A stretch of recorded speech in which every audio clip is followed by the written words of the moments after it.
Experience the future of electric driving with Polestar Norwich at the Old Hall Ely on the 11th to 12th of March. Cambridge Tech podcast listeners are invited to test drive the latest Polestar models and explore their smart features and innovative design. Our team will be there to answer questions and guide you through the tech that makes Polestar different. Spaces are limited. Head to the Holden Group website to book your test drive today.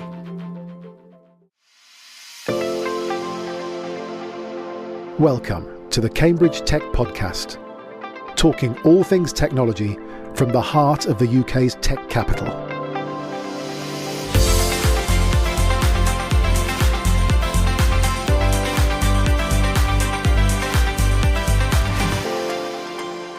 Here are your hosts, Faye Holland and James Parton. I'm Faye. And I'm James. So, Faye, how was your week?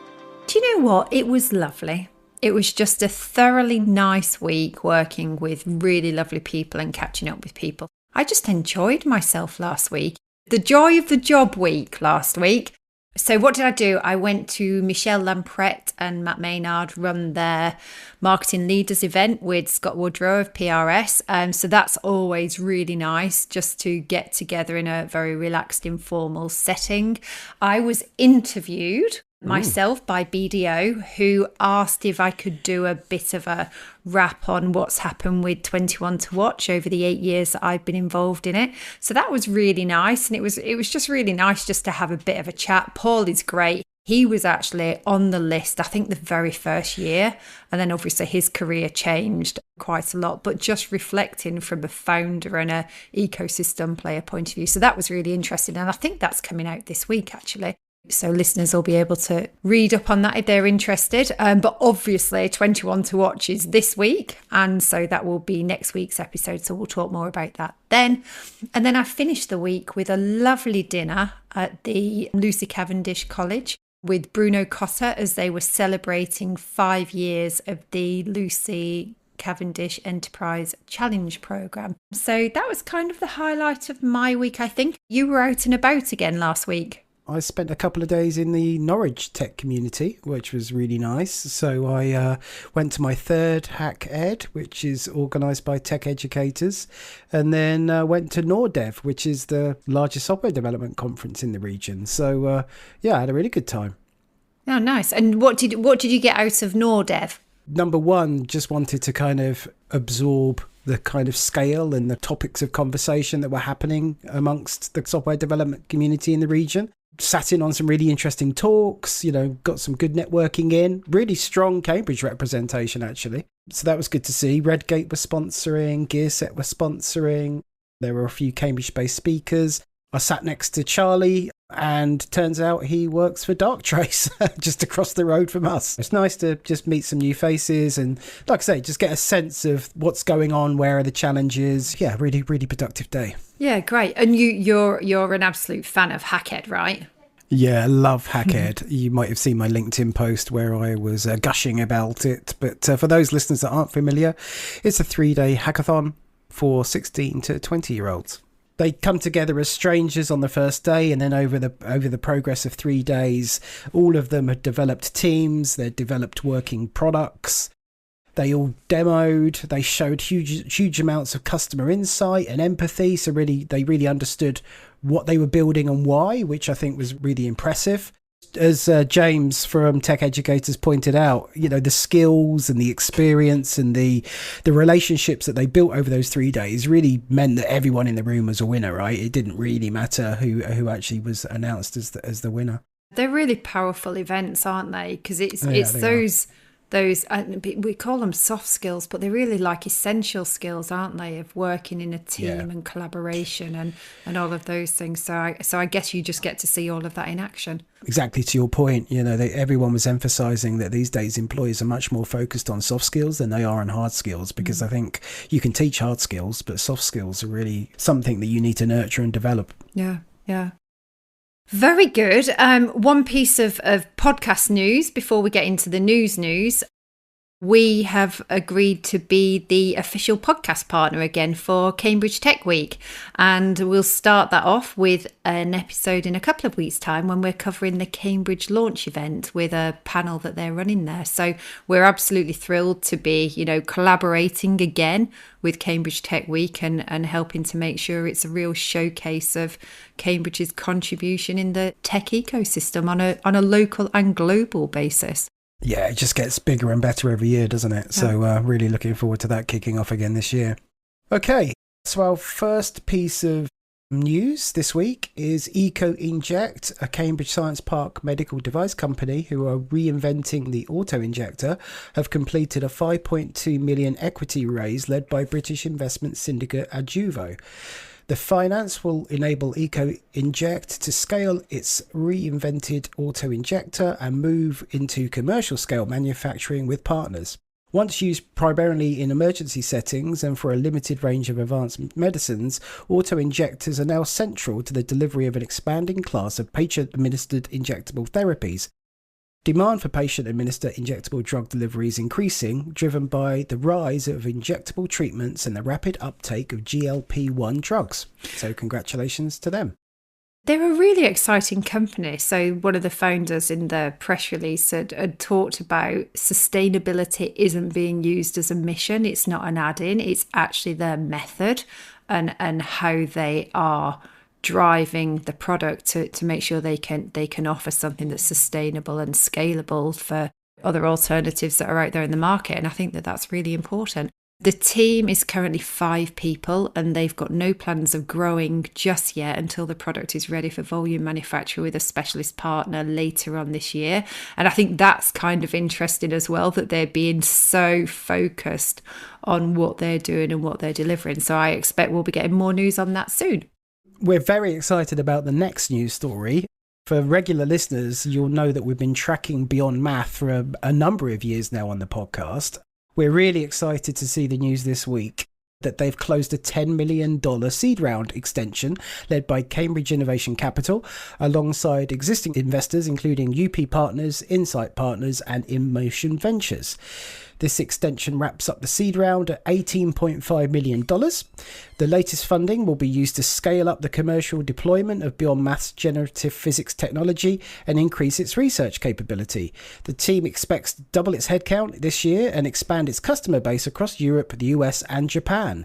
And as I mentioned, we've spoken to the founders a number of times, so you can go back into our archives and listen to Alan and Darren in episodes 57 and 123. So congratulations. Yeah, I feel this is going to be a regular, maybe it has to be an annual Beyond Math 3.0, 4.0 and on it goes. But there's such a great chat as well. So the final piece of news was the week closed with acquisition news as British Engines Group acquired 42 Technology, 42T. The Cambridge-based product development and manufacturing innovation consultancy was bought for an undisclosed sum. British Engines is a long-established engineering group headquartered in Newcastle upon Tyne with operations across the UK and internationally. The acquisition gives the group access to 42T's innovation and engineering expertise and reflects its interest in working with specialist companies that can further strengthen its wider industrial and manufacturing businesses. 42T will continue to operate independently with the same consultancy approach, leadership team, and no planned changes other than to broaden its innovation and manufacturing capabilities and to take on larger scale developments for its clients. So congratulations to both parties. Okay, so on to today's episode, which is timed perfectly as he's just about to launch his new product. So let's hear from Nweike Onwuyali, founder and CEO of Ziphii.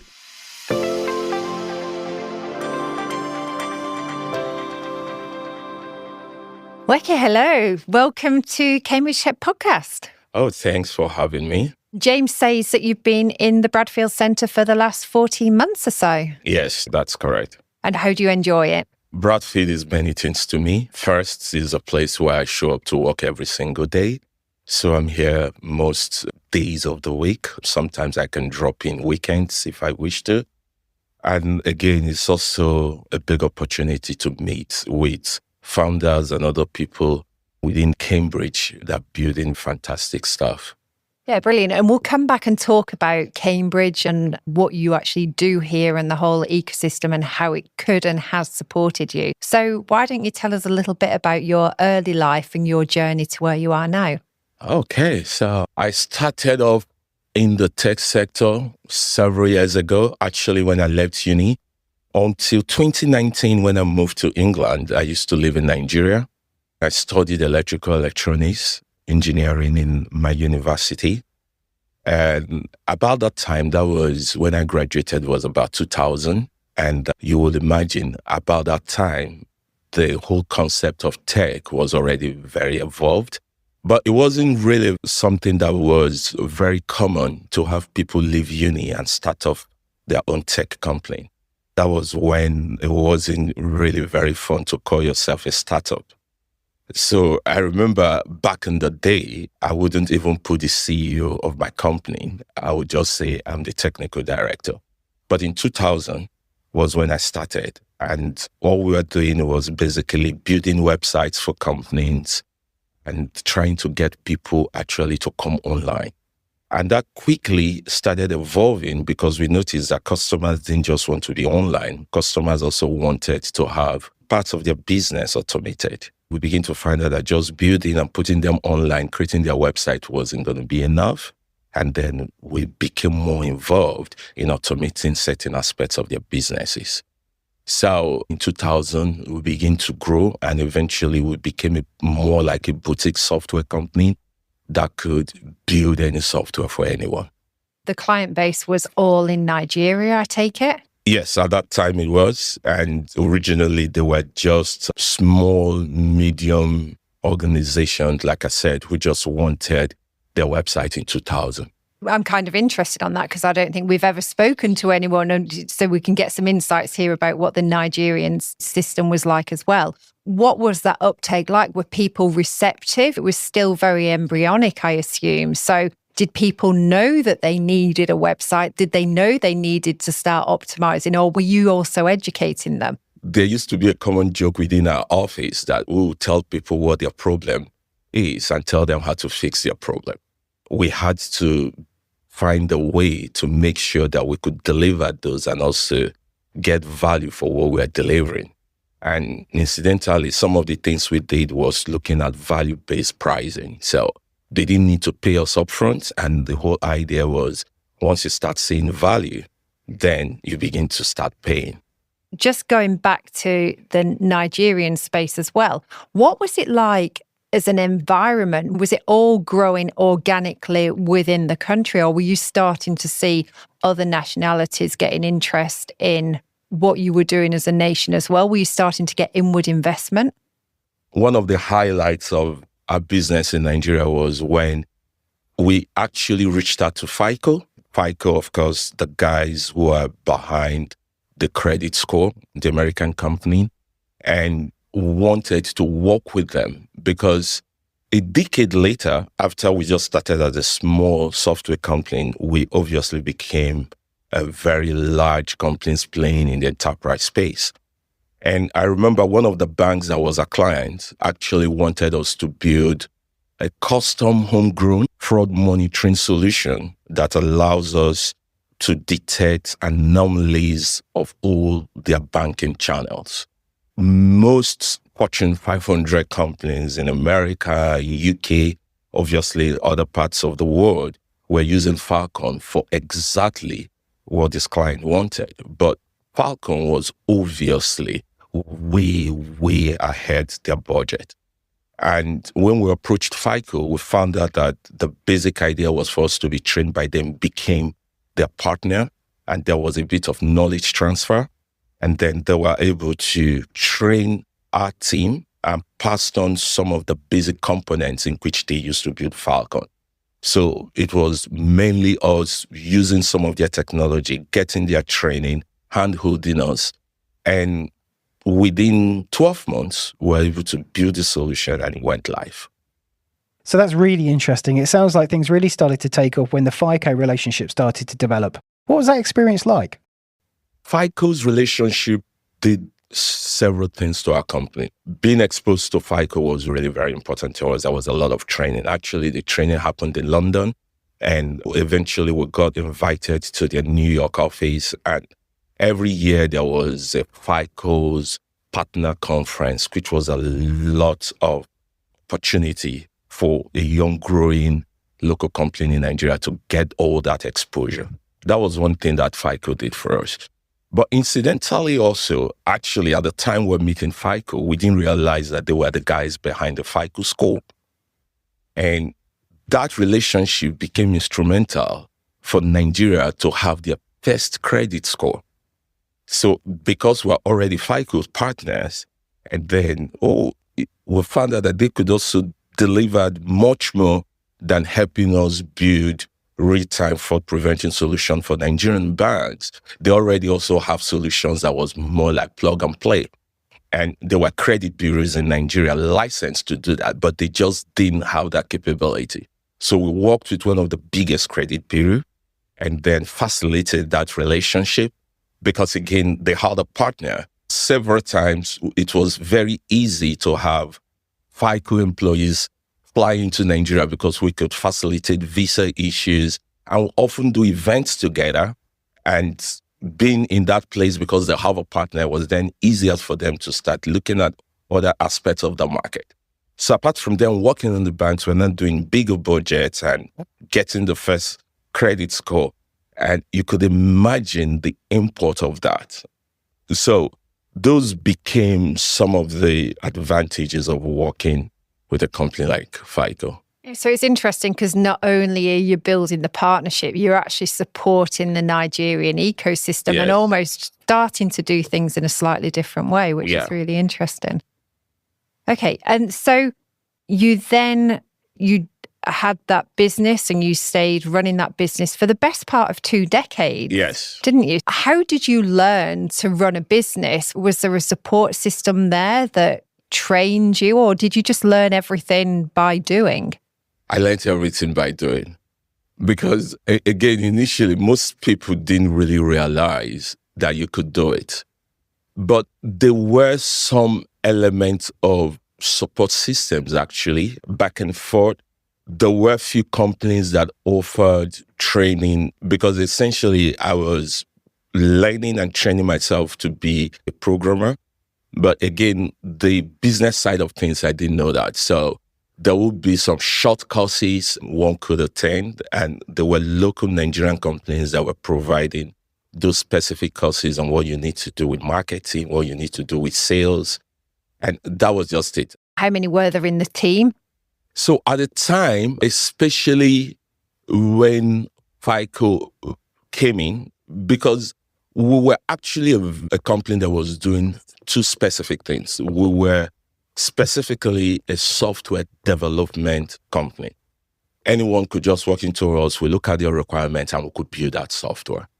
But when I started noticing also that keeping the people that were building that software, usually the sort of things that happen, most people will come into the company to recruit the best of brains. We then started doing tech training on software development. So a branch of the company was just focused on training people on how to build software. We called it a Softy School of Technology. So both companies at that time were up to 50. And again, that was before we started the business with FICO. But by the time FICO came on board, we added about 10 extra people. So that would be about a 60-man company about that time. It's all really interesting just to hear how you developed in Nigeria as well, in completely different environments to what we are familiar with. One question before we move on to the next set is really about how do you feel about balancing being the entrepreneur and the business leader with being the developer and the software engineer as well? How did that feel for you? I guess it was what I was born to do. So sometimes when your work becomes a hobby, it's something that comes in very natural. So I still code even right now. So coding is something that I have to do every day. It's part of the thing that wants to make you solve hard problems. We weren't really a product-specific organization. And what that meant was you needed to have someone who had the insight. So we could be talking to customers and we don't know if we could build it. But because I was a software developer, I could say, yes, that's possible. We will be able to give in that feature. Let's zoom now to today, and you've just launched Ziphii. Yeah. So tell us a little bit about what it is and what you're hoping to achieve with it. One of the things I eventually found out was the way technology companies were building solutions for their customers was fundamentally flawed. And what that became was we were all tool oriented. We wanted to give the faster tool, the most effective tool to the customer. And what that meant was if it was a CRM solution we're building, we just wanted how customers could use the CRM. But one thing that became really very obvious was that sometimes stakeholders who could actually be the customer so in this case, the customer of our user was actually not involved in the solution. So that would mean that for a CRM, the users will have to do the entry themselves because the user doesn't actually have access to that interface. And that is how we built all the solution. We built for the customer and their employees how to use the solution. And sometimes if it was for their own customers, for their own employees, for their own suppliers, those people actually didn't have interface. Customer portal eventually became a team where people could then have portal to have access. So Ziphii was framed on this thesis that their customers were being fragmented from having access to the solutions that were built for the company. And we actually set out to do something to change that paradigm. And that was why we built Ziphii. And that's why you call it software as an experience. Yes. It's much more about that. Yes. So what we've just launched is what we think is groundbreaking, and we call it Web. Web is one of the playbooks that Ziphii will be launching throughout the course of this year. We will actually be launching 3 more.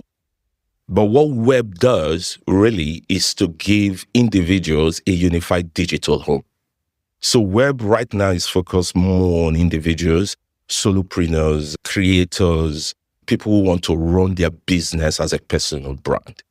But before we begin to give them that capability to drive their business, there is where every person needs to have their own personal digital ecosystem. So for instance, you could actually have on web, hey.web.so. The same back in the day, we all had email addresses that helped us more effective in communication, and we have domain names for our websites. That's exactly what Web would do for you. So Web gives you this unified digital home where you could do everything that you could do. So Web is based actually on what we call the 4 pillars. There's the first one, the presence, which I will explain much more in detail. There is experiences, and there's what we call the commerce engine, and eventually there's a community. So what that means is everything an individual needs today to show up digitally, Web should be able to provide that.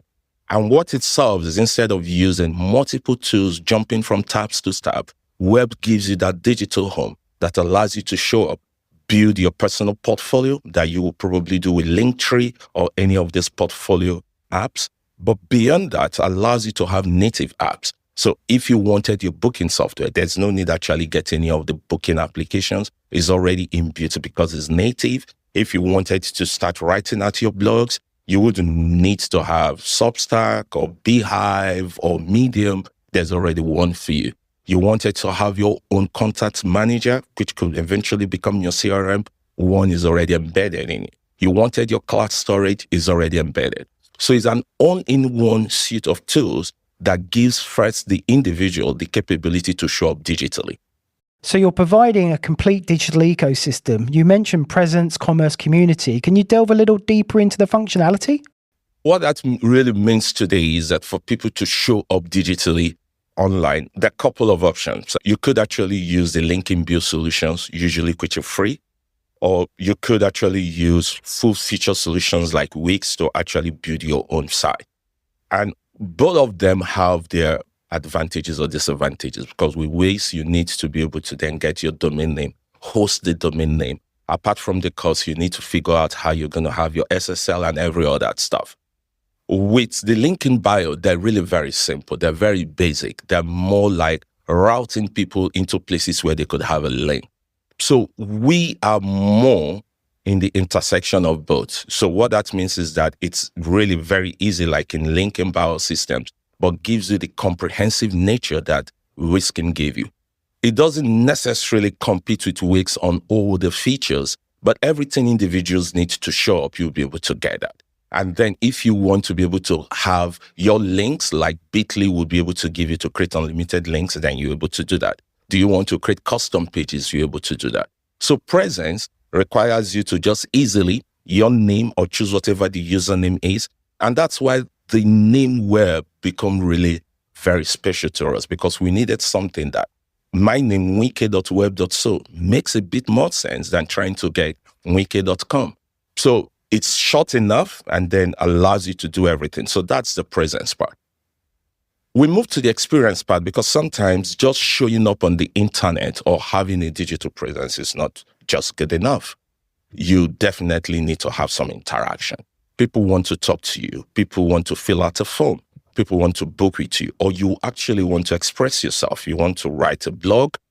There's several ways in that which will happen. So what we've done with the experience component of web is for you to easily have native tools at the click of a button that are just easily available for you then to manage all that experience that you need. So do you want people to book? You want to create a booking engine? It's a click away. You want to be able to spin out your own blog? It's a click away. You want to manage how people interact with you. Are you adding people by yourself, or are people going to your website and subscribing to you? Is a click away. This audience is the one you own, unlike the one with probably LinkedIn or with Facebook, where you don't actually own the audience that you're renting them. You could manage all that. What feeds do you want to collect for them? What are the attributes you're looking for? Everything you could actually decide how you want that and own your own CRM just at your doorstep. It sounds infinitely sensible, right? I mean, I'm sitting here thinking of all of the tabs and apps and everything that you have open at any given time. So I can understand why it would give a really different experience. Why is no one else doing this? You started by saying what you think you've got is something unique. Is no one else doing this? Is anyone doing elements of it? Yeah, so I can only try to imagine why, for instance. And I think because most of these companies already have their DNA set. So let me give you, for instance, Google. Google is a data company. And what that means is that Google always wants to sell ads. And it means that their DNA allows them to build their software differently. Different companies are actually looking at the whole way they approach from a tool perspective. And because the way digital economy has evolved over time, I want to assume that most people are still thinking in that tool mindset. Let's give people a better tool, a sharper tool.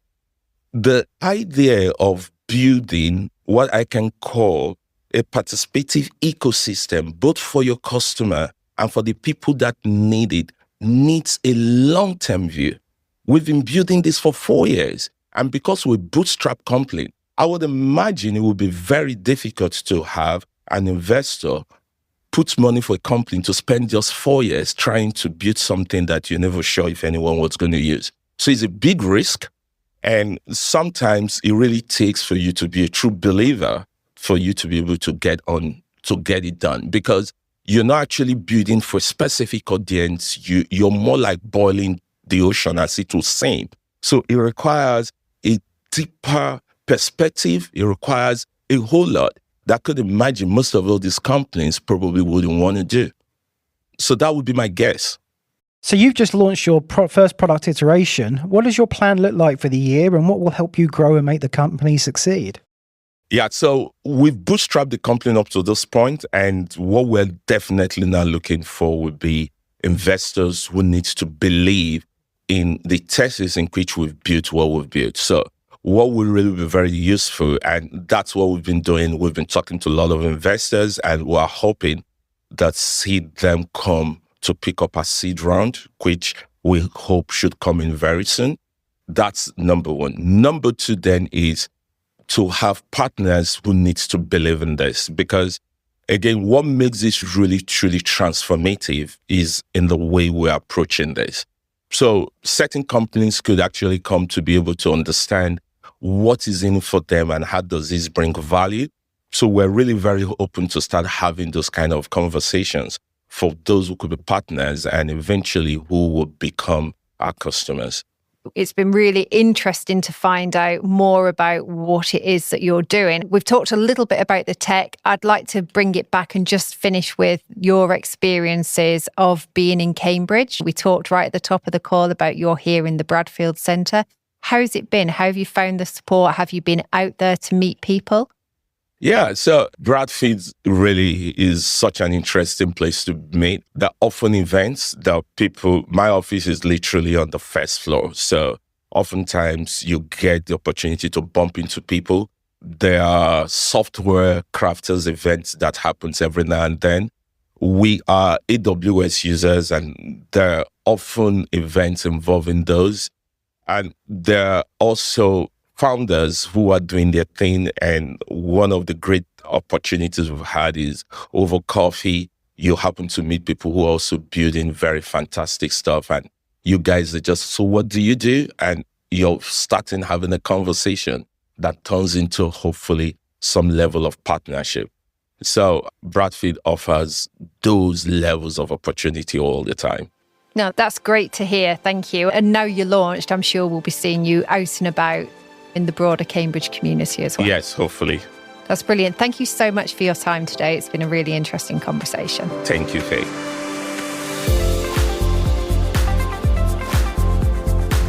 Today's show was produced by Joe Donaghy of Cambridge TV and supported by our media partner Business Weekly.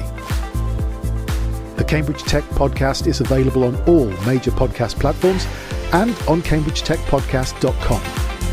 If you've enjoyed this podcast, please give it a 5-star review. It'll really help others discover the show.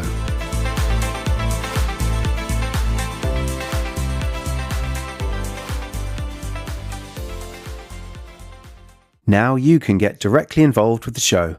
Leave us up to 60 seconds of audio by visiting cambridgetechpodcast.com on your computer or phone and click Call the Show from the menu. Send us your news items, events to promote, leave us feedback or suggest a guest.